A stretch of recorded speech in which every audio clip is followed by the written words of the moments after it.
So here we see the electron, or Megan Shanahan, stuck in the middle of atoms A and B. Both are equally electronegative. Or is atom A slightly more electronegative? Or a lot more electronegative?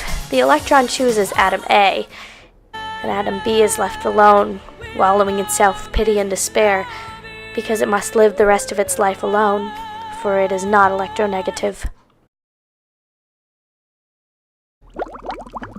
Now for the experiment portion.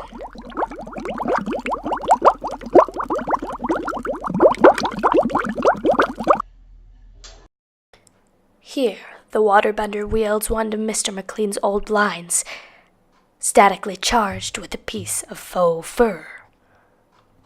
Here we have a statically charged blind and water. Now, water is a polar covalent bond made up of 2 hydrogen atoms and 1 oxygen atom.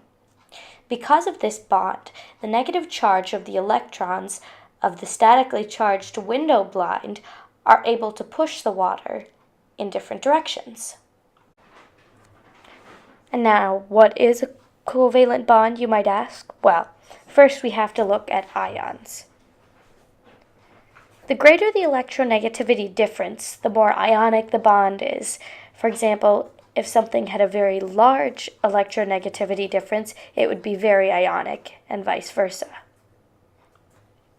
A nonpolar covalent bond is formed when each of the atoms are equally sharing the electron, as we saw at the beginning of the video where Megan Shanahan was stuck between Mabel and Lauren. On the other hand, when an electron is not equally shared between 2 atoms, it is considered polar. Normally, the cutoff point for major polarity is 0.5 or greater.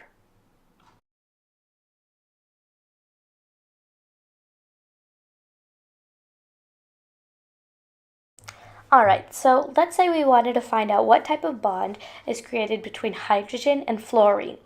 So we'd find them both on the table of electronegativities.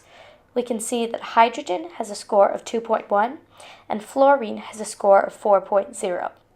We know that 4.0 minus 2.1 is 1.9.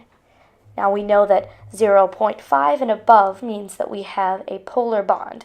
So we now know that we have a polar covalent bond between fluorine and hydrogen.